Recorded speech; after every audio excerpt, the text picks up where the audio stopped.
ধর্ষণ ও হত্যার হুমকি পাচ্ছেন ফুটবলার সুমাইয়া। স্পোর্টস ডেস্ক, দৈনিক সময়ের পত্রিকা। পিটার বাটলারকে আবারও বাংলাদেশ জাতীয় নারী ফুটবল দলের কোচ করে আনায় বিদ্রোহের ডাক দিয়েছেন ফুটবলাররা। 18 জন বিদ্রোহী ফুটবলার সম্প্রতি এক চিঠিতে বাফুফেকে জানিয়ে দিয়েছেন, বাটলার কোচ থাকলে বাংলাদেশের হয়ে খেলা দূরে থাক, অনুশীলন ক্যাম্পেও অংশ নেবেন না এবং প্রয়োজনে গণ অবসরে যাবেন। চিঠিতে বাটলারের বিরুদ্ধে নিজেদের অভিযোগগুলোও তুলে ধরেছেন সাবিনা মাসুরা সানজিদারা। সেই চিঠি ইংরেজিতে লেখা ছিল। বাফুফের বিশেষ কমিটি বিদ্রোহী ফুটবলারদের ডেকে জিজ্ঞাসা করেছিল, চিঠিটি কে লিখেছে। সবাই জাপানের জন্ম নেওয়া ও বেড়ে ওঠা মাতসুশিমা সুমাইয়ার নাম বলেন। সুমাইয়াও কমিটির সামনে স্বীকার করেছেন, ওই চিঠি তিনিই লিখেছেন। এ ঘটনার পর থেকেই সুমাইয়ার জীবনে যেন ঘোর অমানিশা নেমে এসেছে, যা 23 বছর বয়সী এই ফরোয়ার্ডের কাছে কল্পনাতীত। সুমাইয়া আজ তার ভেরিফাইড ফেসবুক পেজে জানিয়েছেন, গত কয়েক দিনে তিনি অসংখ্যবার ধর্ষণ ও হত্যার হুমকি পেয়েছেন। এতে তিনি মানসিক আঘাত পেয়েছেন।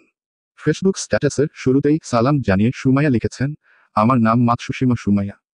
আমি বাংলাদেশ জাতীয় নারী ফুটবল দলের একজন খেলোয়াড়।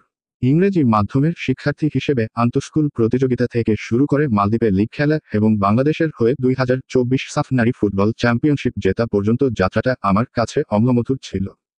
বাংলাদেশের হয়ে এখন পর্যন্ত 7 ম্যাচ খেলা সুমাইয়া আরও লিখেছেন, যখন থেকে আমি এই পথ ফুটবলকে বেছে নিয়েছি, আমার স্বপ্ন ছিল তরুণ শিক্ষার্থীদের অনুপ্রাণিত করা, যাদের মা বাবা চান তারা শুধু পড়াশোনায় মনোনিবেশ করুক।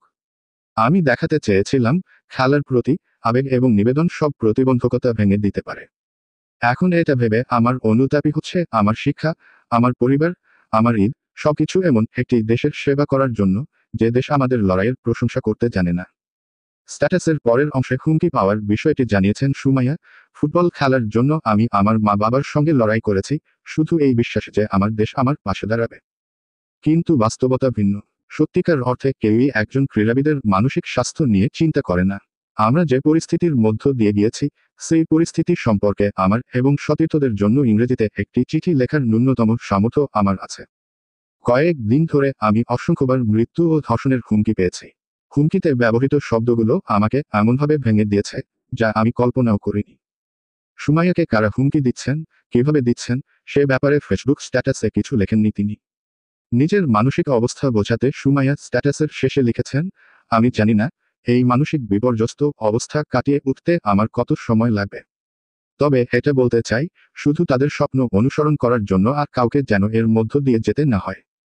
দৈনিক সময়ের পত্রিকার ফেসবুক পেজ ও ইউটিউব চ্যানেল সাবস্ক্রাইবও করে সাথে থাকুন।